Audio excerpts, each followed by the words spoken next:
Hello everyone, it's Mr. Andre, and I'm here in the library at House Bytown English. Our story for today is Spaghetti in a Hot Dog Bun, written by Maria Dismondy and illustrated by Kim Shaw. It's a beautiful story about having the courage to be who you are. Let's start reading. Spaghetti in a Hot Dog Bun, having the courage to be who you are. Written by Maria Dismondy, illustrated by Kim Shaw, read by Mr. Andre. The delicious smell of breakfast filled the air as Lucy's grandpa handed her a plate. Lucy smeared ketchup on her toast. She turned to her grandpa and said, "Papa Gino, Harriet said she's never heard of ketchup on toast. Her family uses butter and jelly." "It's okay. Not everyone likes the same thing, Lucy. It doesn't mean one person is right or wrong. We're all different. What a boring world it would be if we were all exactly alike. Do you remember what's really important?" Papa Gino asked. "Yes, Papa. Even if we are different from others on the outside, we all have a heart with feelings on the inside." "That's my girl. Remember, when you treat others with love and kindness, you are doing the right thing," Papa Gino replied. On the school bus, Lucy and her friend Harriet pulled out some paper and crayons. Sitting across from them was Ralph. As usual, Ralph sat alone, staring out the window. He looked over at them and rolled his eyes. In the classroom, Lucy sat down near the teacher. Ralph carelessly hurried over and tripped on Lucy's foot.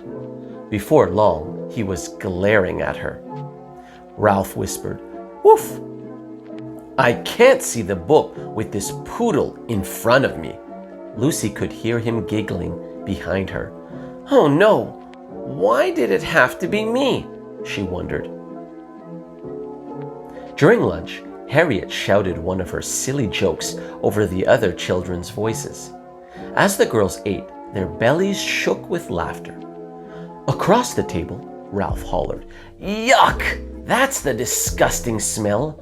Who ever heard of eating spaghetti in a hot dog bun?"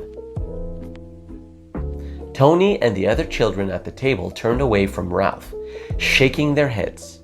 Ralph continued, "Poor little Lucy with her hair so poofy." Tears filled Lucy's eyes and she began to cry. On the way home, Lucy thought about what had happened. Maybe Ralph is mean to me because he thinks being different is bad. I wish he would stop teasing me. Slowly, Lucy stepped off the bus. "How was your day?" Papa Gino asked. "Fine," she mumbled. Papa reached over and pulled a crayon out of her hair. "How did this happen?" he asked. Lucy didn't say a word. That night, as Papa Gino tucked Lucy into bed, he asked, "Is everything all right at school?" Lucy rolled over. He sat down and whispered, "Always remember, if something's not right, we can work on fixing it together." "It's not that easy," thought Lucy. "How do I stop Ralph from teasing me? How can he have a heart and be so mean?" Lucy had a hard time falling asleep, worrying what would happen tomorrow. The following day, Lucy was surprised to find Ralph leaving her alone until Lucy took the bag Ralph handed her.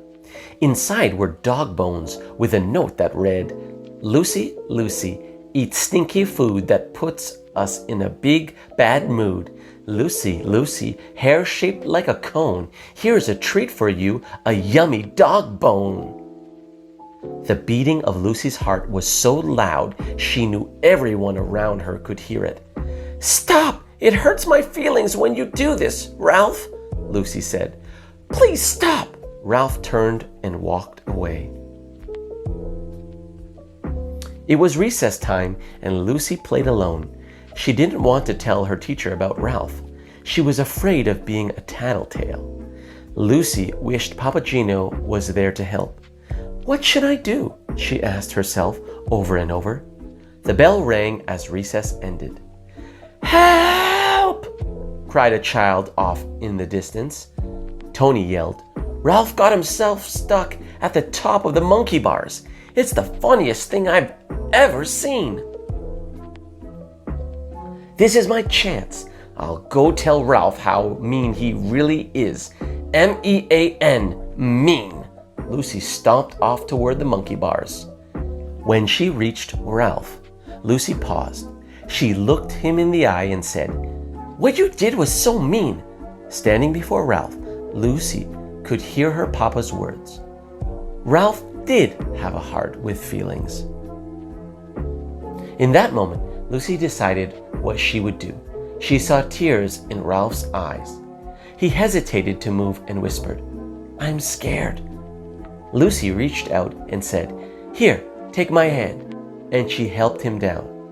The two walked back to the classroom without saying a word. As the bus pulled up to Lucy's stop, Ralph reached over and handed her a picture. Lucy was amazed by what she saw. Thanks, she muttered softly.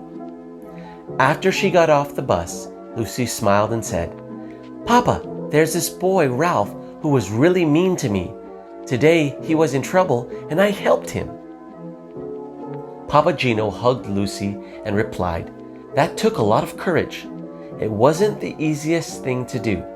You chose to treat others the way you want to be treated. I'm so proud of you, Lucy. As they walked home, she asked him what was for dinner. When Papa Gino said spaghetti, Lucy knew immediately what she would have for lunch the next day. Her favorite sandwich, spaghetti in a hot dog bun. The end. This has been a reading for House Bytown English, read by Mr. Andre.